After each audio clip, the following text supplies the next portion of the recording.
So today's program. So we get to hear all about how the city's doing, and I have to tell you, Wadsworth is killing it. They're doing such great things. We're very excited. And I do not ever forget Mayor Ralaba. She's fantastic, and we love working with her. Did you know that the city of Wadsworth is the 3rd fastest growing city in Northeast Ohio and the 4th fastest growing city in the state? My interns know because I told them in the car on the way over. Today, the Chamber has invited Wadsworth Mayor Robin Laba to share the annual State of the City. Robert Patrick, Director of Public Service, and Matt Hiscock, who did not get the memo on what to wear, Director of Public Safety, will also present information from their departments. Mayor Laba will also be presenting the key to the city. So, we welcome you, Mayor. Please come on up.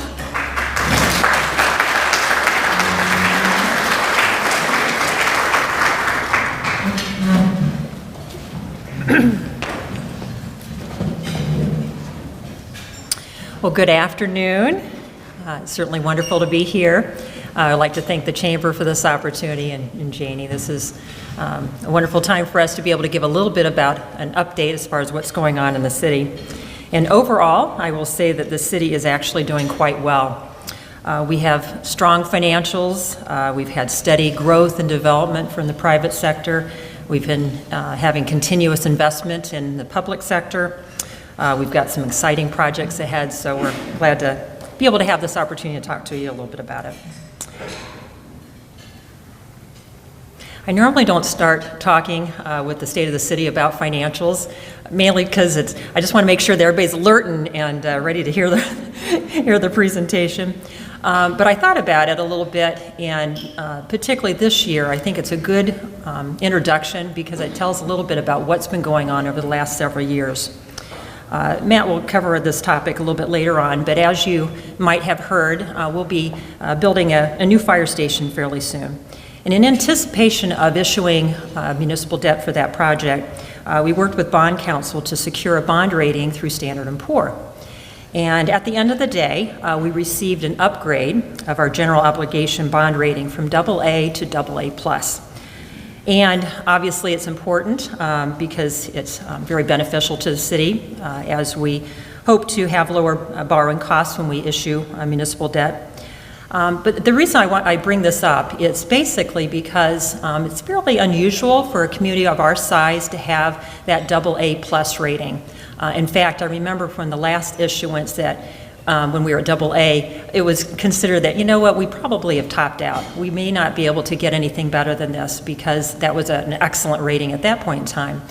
And as I said, it was unusual for a community of our size to be able to get that higher rating.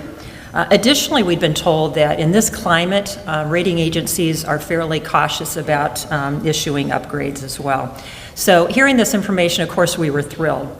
And Standard & Poor's stated that this was based upon the city's economy, our budgetary performance, liquidity, our moderate debt, and strong management. Certainly, we recognize the hard work and fiscal responsibility of our department supervisors, our administration, our council, and in particular, our finance team. But as well, each of you, that continuous investment within our business community, as well as each of you on an individual basis that have contributed to our overall economy for Wadsworth. With Standard & Poor's, they do a deep dive. We provide a lot of information to them.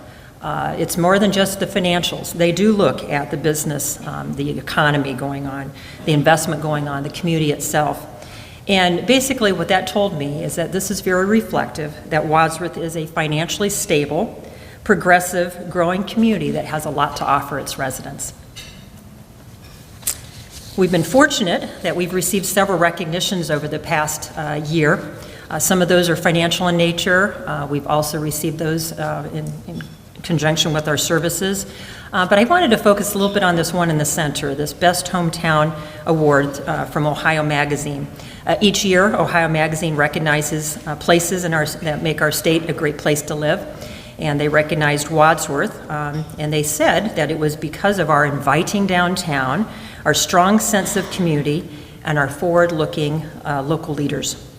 The magazine actually loved our tagline, a community unmatched. They recognized the community's small town charm, but they thought it was also wonderful because although having the small town charm, We also have the sophistication of having, for example, our own our own solar fields. So they thought that was pretty neat. I want to talk a little bit about economic development. Many of you have had the opportunity to meet our new economic development director, Matt Springer. He was unfortunately not able to be here today, which was disappointing to him, but we'll have him here next year. But we are excited to have him as part of our team. Excuse me.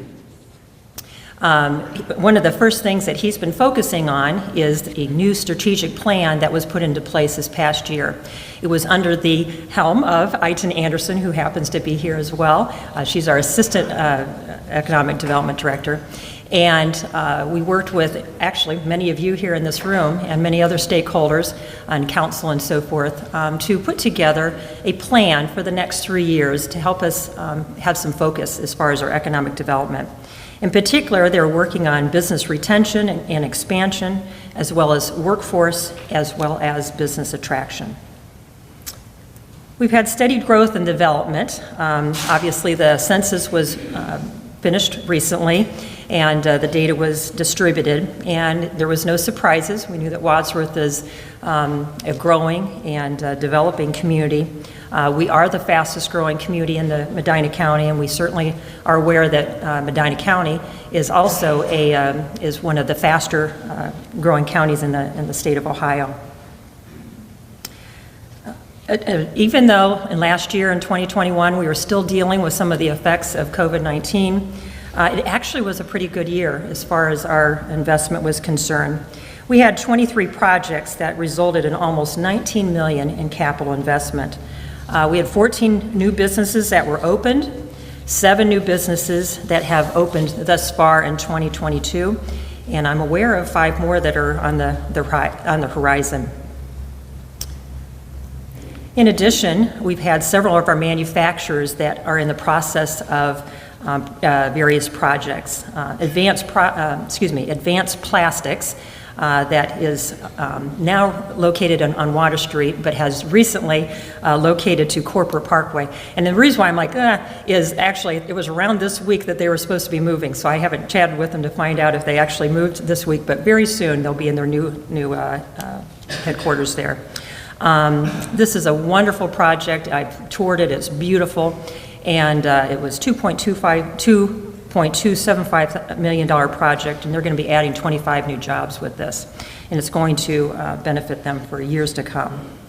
Obviously, Suprema is located, as noted here, on Quadrille Drive. They are doing a 16,000 square foot expansion to not only their corporate headquarters, but also they have a lab space that they're also expanding. This one is in process, and when it is done, it will be absolutely beautiful. This is a total investment of $12,600,000, and that's including new construction, but also equipment and other improvements that they're doing there. And this is expected to add 10 more jobs. And then lastly, ECS Tuning over on Seville Road. This is a huge expansion, 110,000 square foot addition to the back of their building, as well as a 10,000 square foot renovation at the beginning in the front of their complex. And this will be for greater distribution as well as R&D, and obviously this is their corporate offices. This is a $23.8 million expansion. We are thrilled to have this project going on in Wadsworth. They had opportunity, and actually they're quite possibly could have gone out of state, but they chose to stay in Wadsworth. And that means that not only there'll be 300 jobs being retained, but there could be an additional 98 full-time jobs that will be added to their staff. This will bring an extra $4 million in payroll. It's premature to announce, but there's another manufacturer that I'm aware of that has purchased property and is hopeful to begin the design process very soon. Additionally, there's some nice commercial development that's going on. In the north end, we have an office complex, a $2.5 million office building. And there's also additional information that I can see some additional development going on in the north end. Wanted to talk a little bit about some things that are on our horizon. We have a couple initiatives that we're working on.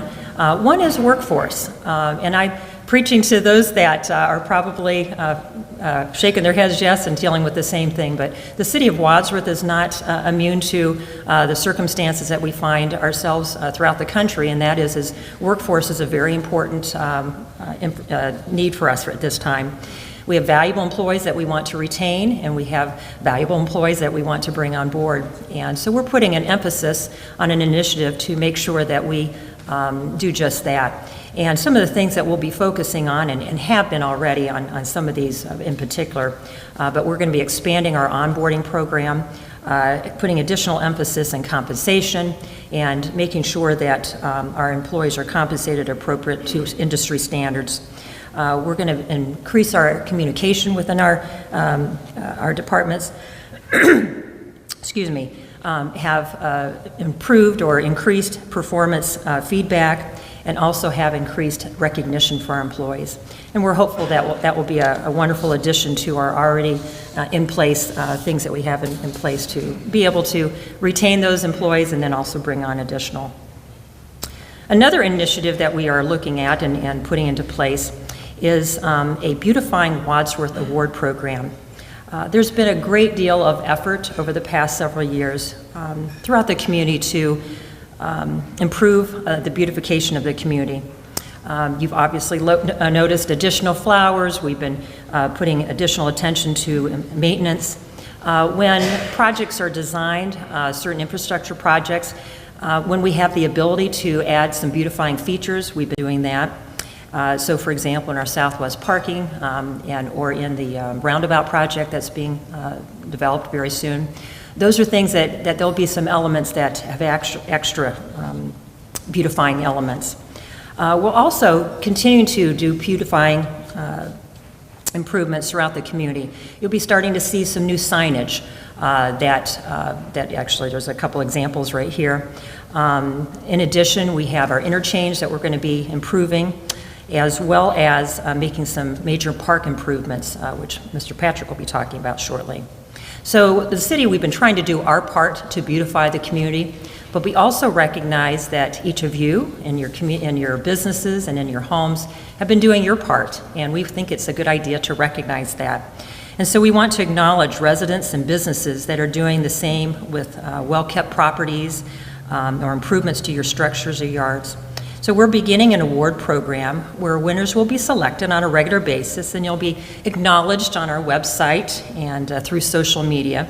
And as an extra bonus, we'll receive a little credit on your utility bill as a thank you to your efforts and as an encouragement to community members and businesses to continue doing the good work and to make extra efforts to beautify. Those are just a few little things that I wanted to express, and we've got lots of projects that are up ahead, and at this time I'm going to turn the time over to Service Director Robert Patrick to tell a little bit about some of those.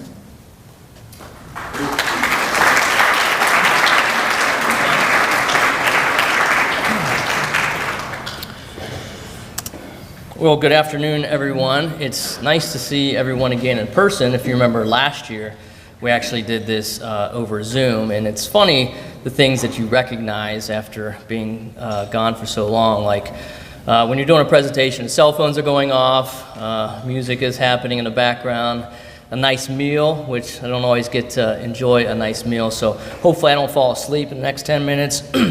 But if you happen to, feel free to nod off. I'm used to people nodding off and looking around as I talk. So thanks, Mayor, for the opening. It's great to serve under your great leadership and great to see all the wonderful progress that's happening and all the initiatives that are going forth here moving forward. This photo seemed fitting introduction to public service, especially this year as we do this in June. Typically this is in February when it's a little colder out and not as nice. So this is one of my favorite photos of Memorial Park, which I'll talk about here coming up in some of the improvements we're doing. We try to always continue to improve the city, the services that we provide, and the infrastructure with a city that's over 200 years old, it's not uncommon to have some of the issues that we do. It's even, I think, more interesting that we are one of the fastest growing communities, that we are a community over 200 years old, because usually when you see those stats of those fastest growing communities, they're the ones that are up and coming, where everything is new and shiny. So an ode to all of you, and again, with that AA+ rating, I think that is very important. Hopefully you see the value in that, the strong management team that was represented, but also all the investment that you continue to put into the community. So thanks all of you. You all have ownership in ratings and awards like that.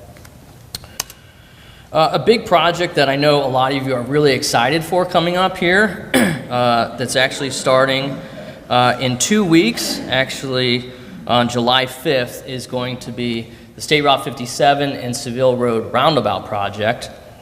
This project has been discussed for many years, going back to 2016, when we initially did a study to see what could be done to solve the issues with the accidents in that area.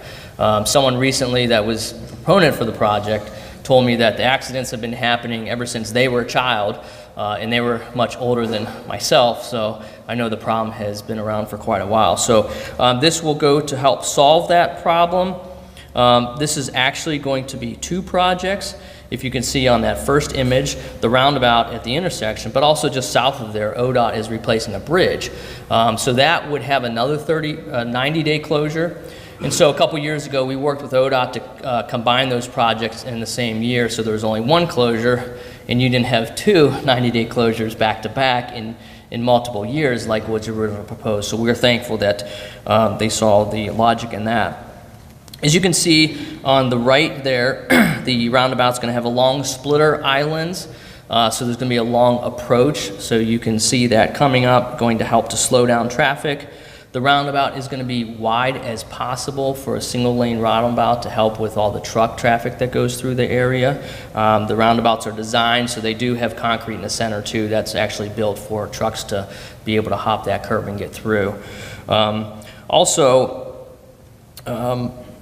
Interestingly, roundabouts are known to reduce injury-causing accidents by 76%.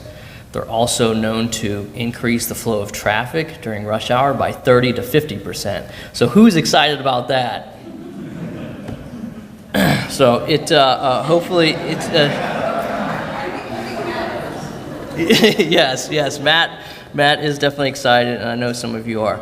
Although it's going to be a long 90 days, we appreciate your patience and support. The detours will be going up there. And as the mayor mentioned, as we look to try to beautify the aesthetics of the community, hopefully you enjoy the landscaping after the project is completed. Moving on to downtown, another project that the mayor mentioned, and I know a lot of you are very excited that this project is happening right now, actually.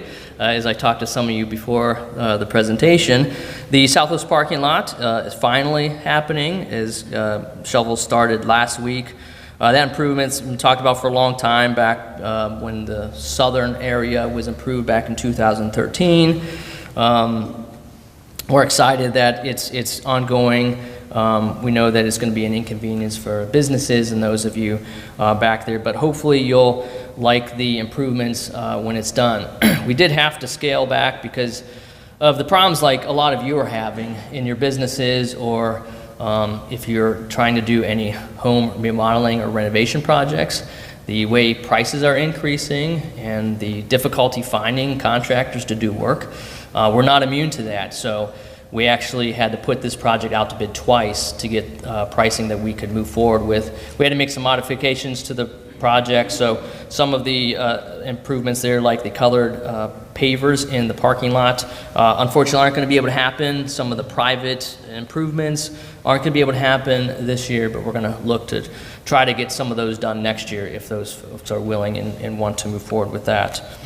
And again, like the mayor said, we're going to be doing some aesthetic improvements in that area too, so with some landscaping. We had to scale back a little bit of that too, but we want to make it an inviting project. Even though it is an infrastructure project, we want to make it as inviting as possible and have some other things like some electrical outlets and things, so folks really we're excited about that, and we got some feedback from folks wanting to do maybe some additional things in the parking lot in the future.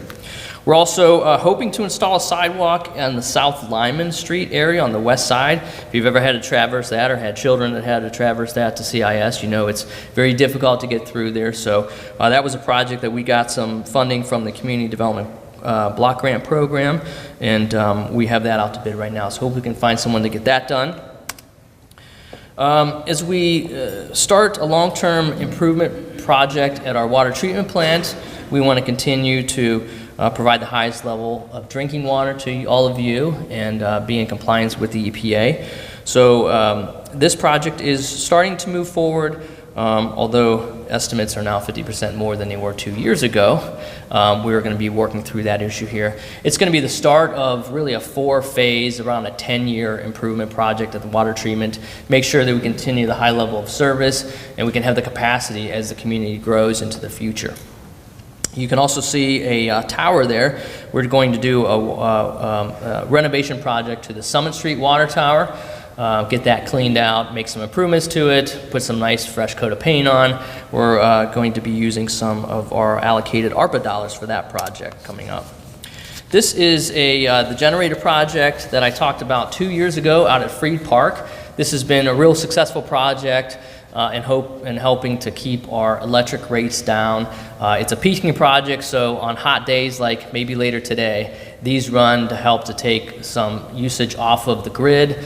It eliminates and reduces high transmission capacity costs that we've had that have really went up fourfold over the last 10 years. It also provides some emergency generating power to the area. So we're gonna, since this was so good, we're gonna do another one in the Sharon Center area next to our substation up there. You'll see that happening next year. American Municipal Power is doing that project for us, and that's gonna be very successful.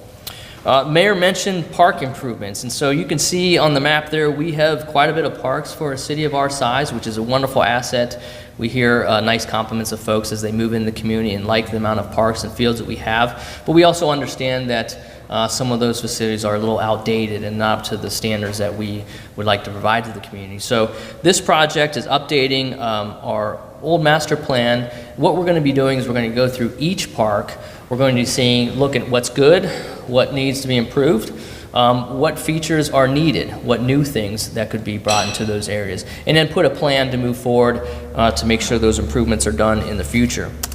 It's also going to kick off the improvements to Memorial and Durling Park. We received funding through the state capital appropriations budget to help to stimulate that project. We're also using some of our ARPA allocated dollars to improve both of those areas. So this project is going to kick off. So the planning that we're doing this summer for all of these parks are going to incorporate some detailed design in these areas so we can get going. So we can make sure these parks are something that we all enjoy, but also for the generations moving forward. And then we're also planning for the future. So these wonderful schematics, rough sketches that were done by a world-renowned architect and landscape designer that's in this room, were meant for for proposals for additional funding. So we put these forth, and we were able to receive funding for these 3 parks in the future through the state capital budget program. I'd really like to thank our state representative, Sharon Ray, for really supporting this and moving this through and allowing us to get funding for these improvements. So lots to come, lots of things. You're gonna have means to give input to this summer. So there'll be some public meetings, there's gonna be some surveys and things, some things. So make sure that you make your voice heard in some things that you want to see in our parks in the future. Moving on to the street improvement program, thanks to all of you and the voters last November that continued this program's funding for the next 10 years. This is through the 0.1% income tax that we obtain. All that money goes right to the streets. So you can see on the right there, we have a list of streets that are going to be done this year. The program has already started. The milling of those streets, both asphalt and concrete streets, and soon the contractor will come back putting asphalt on top of those. We're also doing some concrete repairs on Oak Street, quite a bit actually this year, in preparation of putting asphalt next year on that, and then we'll do our crack sealing pavement preservation program at the end of the summer coming up. Wrapping up on the projects, who doesn't like to talk about a good sewer project? We have one going on right now down on Mill Street. We actually stopped the contractor this week from working to eliminate any issues with traffic to the Blue Tip Festival. Make sure you go down and get a hot dog and a stromboli and ride a ride. This project was found to be failed, this line, through our sanitary sewer overflow investigation that we've been doing over the last number of years. So we're getting in there and fixing this up, again using some ARPA dollars that are allocated to us. And you'll see some smoke and dye testing coming up this summer. Those of you that will be impacted will get a letter in the mail explaining what that's going to be. If you have any questions, please reach out. It's doing further investigation to help our sanitary overflow problems that we have in the city and make sure that we're in compliance. This is another project that will round out that area down there. This is a large culvert that's over 100 years old under the roadway. We're going to fix that, get that back up to speed. We received funding through the Ohio Public Works Commission for this project. Finally, since it's actually next week, I want to invite all of you downtown to the Independence Day celebration. It's a wonderful event that allows us to recognize our independence. We'll have food trucks, there will be games, there'll be all those items. The fireworks will be brought to you by the Electric and Communications Department, of which you can see some of their trucks there. It's really a collaborative effort. I want to thank all the city departments, the street department, parks department, electric and communications, safety department, for all the work that goes into putting on these wonderful events. Ask my lovely wife Adrian the time and effort that her and Terry take to put these events on, and you'll have a greater appreciation for the enjoyment that you have. So thanks to Main Street for making that happen. And finally, just want to thank you for the opportunity to speak. I only saw about 3 people's eyes glossing over. I will take that as a win as I pass it on to Matt Hiscock. That is not only a humorous individual, if you ever get to talk to him, but also a very humble and qualified leader. It's great to work with him and the mayor on a daily basis. Thank you.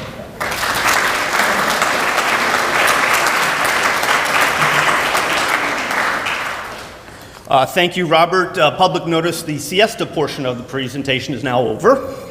So we're going to talk about blah, blah, blah, wastewater treatment plant. No, let's talk about the good stuff. Police, fire, and EMS kind of thing. It is nice, I echo the sentiments of both Robin and Robert, to be back in person and to see you all. While I recognize, I think, almost everybody, if you don't know me, I'm Matt Hiscock. I'm the Director of Public Safety for the City of Wadsworth. I've been in my role for about 15 years now. I can't believe it's been 15 years. It's been a wonderful opportunity to work for the city in which I raised my family in, the city which has tremendous leadership, tremendous council members, tremendous department heads. It's just a wonderful opportunity for me, and it's been a very rewarding 15 years. Let's start with some statistics from 2021.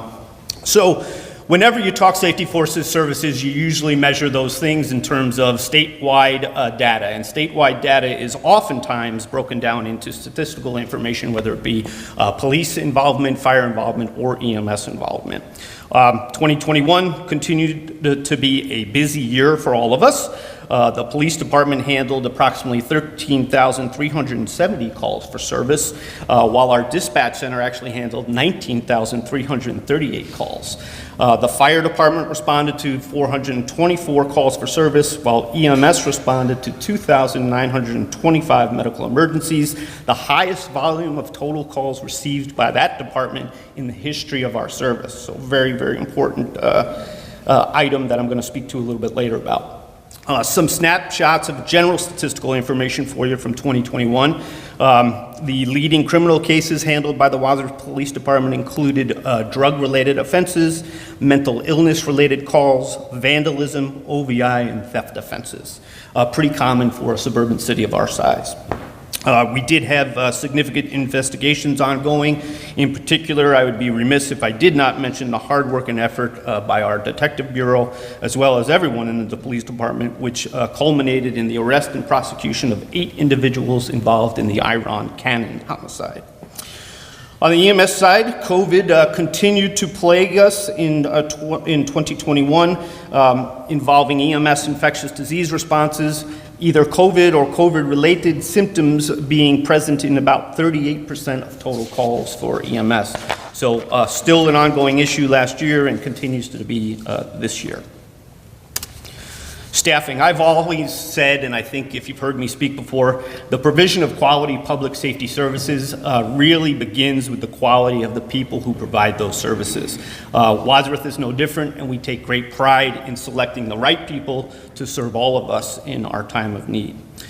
In 2021, we welcomed several new staff members throughout the safety forces. Most importantly, I think, we welcome new Police Chief Dan Chafin. I know many of you have gotten an opportunity to meet with Dan. He's an incredible person. As the city's 7th police chief, he really brings a different approach to policing, a more modern approach to policing than I think we've had before. His vision has already led to changes within the police department that can only be referred to as positive and invigorating. Officer Seth Pettit, who's been with us for quite some time, more commonly known as Zorro's partner, he was promoted to sergeant in 2021. So we have the unique opportunity to have a sergeant with a K-9 unit acting as a supervisor, which has presented many opportunities for us. We also added 2 new dispatchers, those folks that while you don't always meet them and can't put faces with their names, probably the most vital part of our communication with folks in their time of need. We continue to have problems finding qualified people in those areas, so to add 2 new dispatchers last year was really important to us, and we're very, very happy. On the fire and EMS side, we added a full-time fire medic, Amar Dadari. He came to us with a vast amount of experience, especially on the EMS side. Since EMS dominates about 85% of the call volumes, really important to get good qualified folks on board at that point. We also added 4 new part-time paid-on-call members, all with previous experience, so that was important to us to help some of our staffing shortages.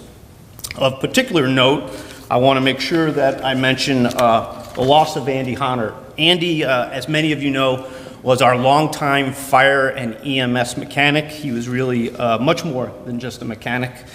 His 40 years of service to the city, 40 years of service to Medina County firefighting altogether is tremendously missed. His knowledge is irreplaceable. His friendly face, some will argue that, but his friendly face and his humble demeanor and really his constant presence is something that we all miss. Andy is greatly, greatly missed. Community engagement.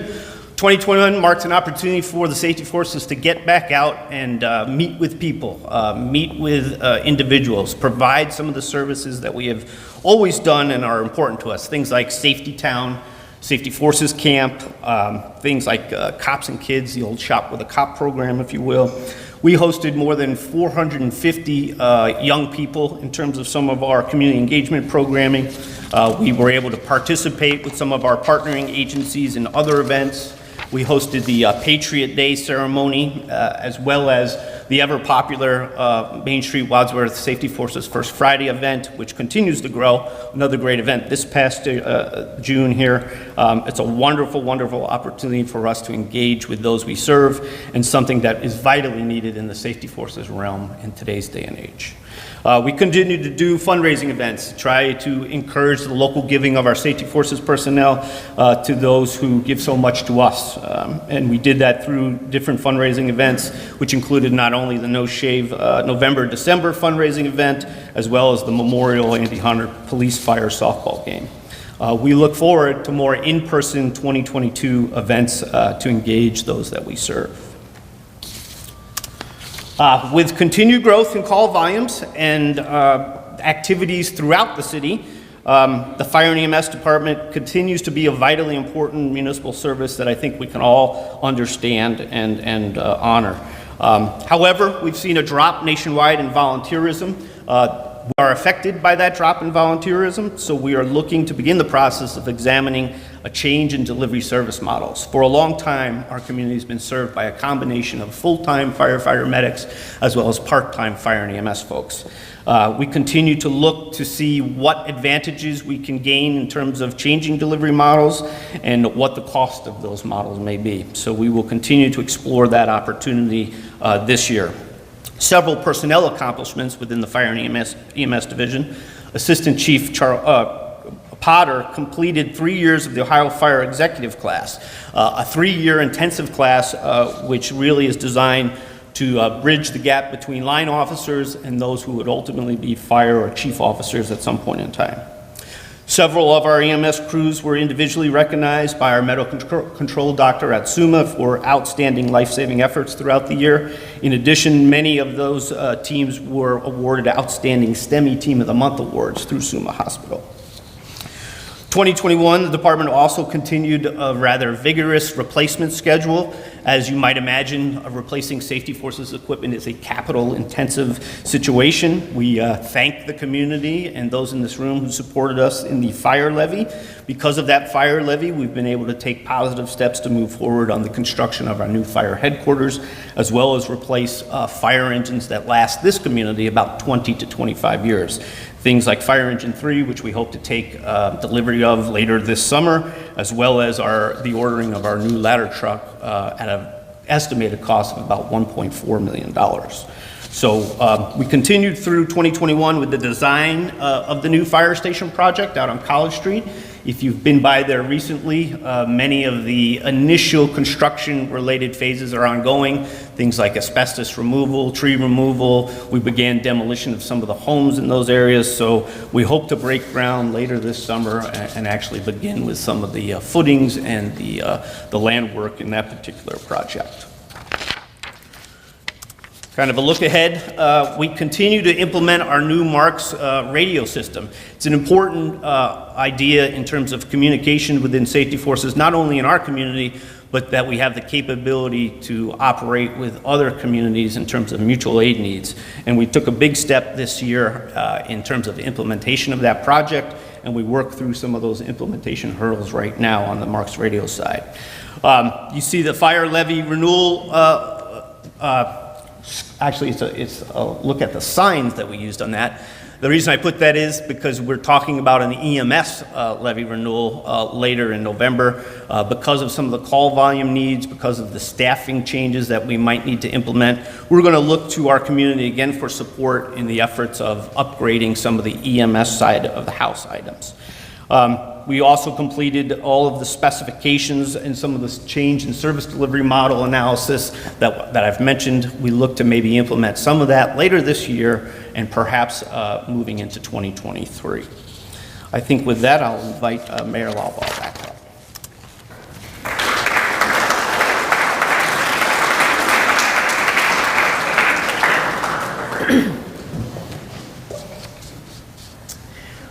Well, I'm sure that you're all coming to the same conclusion that we've all known for all along, and that's the city is very fortunate to have Matt and Robert at the helm of our services, the safety and the service divisions. We're very, very fortunate. So thank you for those presentations. I'd like to thank the Chamber for this opportunity to have this opportunity to give a little bit of an update as far as what's going on in the community. We really are very fortunate. We have a wonderful community that we're able to live, to work, and to raise a family, and it's a community unmatched for sure. Before I conclude, I have one more item of business, and I have the opportunity to give the Key to the City Award. And as you are aware, the Key to the City is given to an individual or perhaps individuals who have made a difference in the community. And often that is through quiet acts of service. This year's recipient is no different. Certainly has given lots of service, but the service is actually in a more visible way. Over the past couple years, it's been a time like no other, and during the beginning of the pandemic, it was a time for many of isolation. And as the time went on, as the months went on, it was a time that I think all of us were looking at each other saying, you know, we could use a little pick-me-up. Well, that's where our Key to the City recipients came in. And at this time, I'm going to have Patrick and Sue Wimmer come to the podium.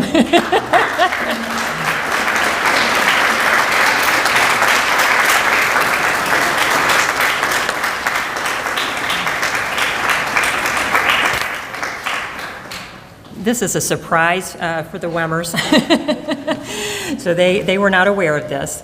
But we're very fortunate to have them. You may not recognize them because you probably have seen them only in costume, because they're the couple that have been riding throughout the streets of Wadsworth on their tandem bike, in costume often, spreading cheer throughout the community. They came along during the time when we really could use, as I said, a little pick-me-up. I think we started seeing them when they had their Halloween costumes, I think pumpkins or whatever, and then it was the Santa and a sleigh, it was the snowmen during winter, it was the bunny costume at Easter time, and I know you have something special also for the 4th of July, so that's another holiday. And then they were so popular that they started getting requests from individuals or groups to have them come and to ride by and to spread a little cheer. So I thought how appropriate it would be to honor these two individuals for their dedicated service over these past years to spread a little cheer and bring us all a little hope during a crazy time that we're all living. So without any further ado, key of the city to Patrick and Sue.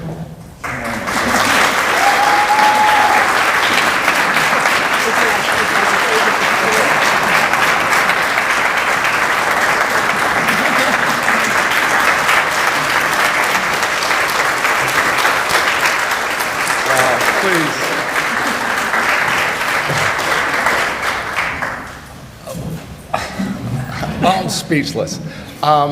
Mayor, thank you for your leadership in this town and all your cabinet, chamber.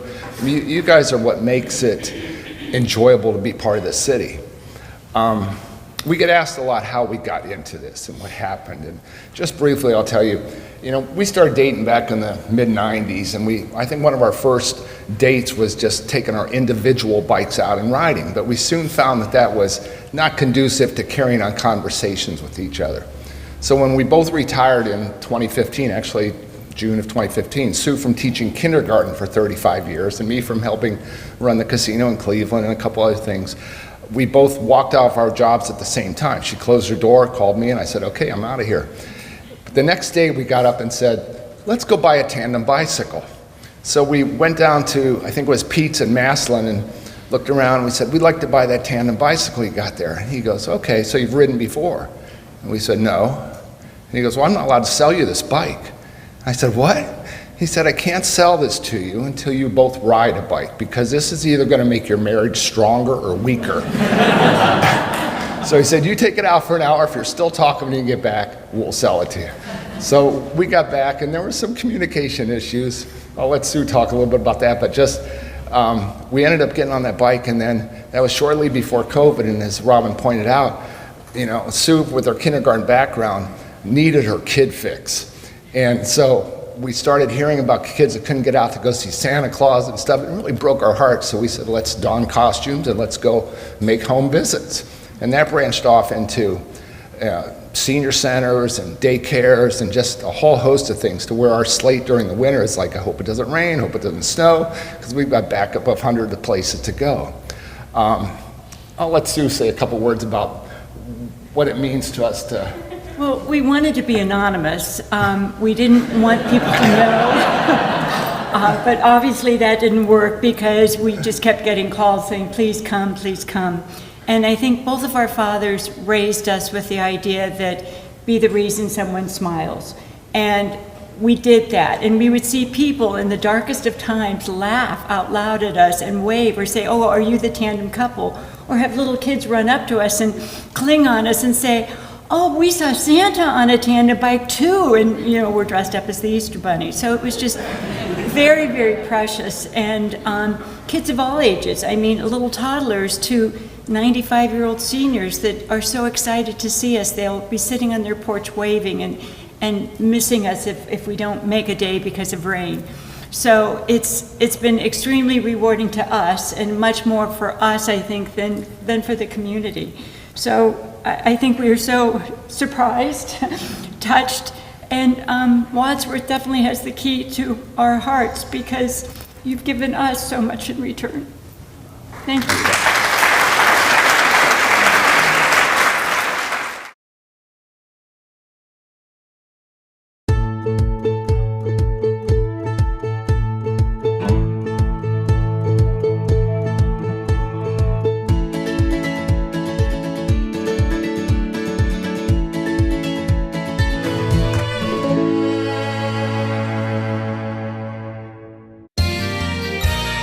You are watching WCTV, Wadsworth Community Television.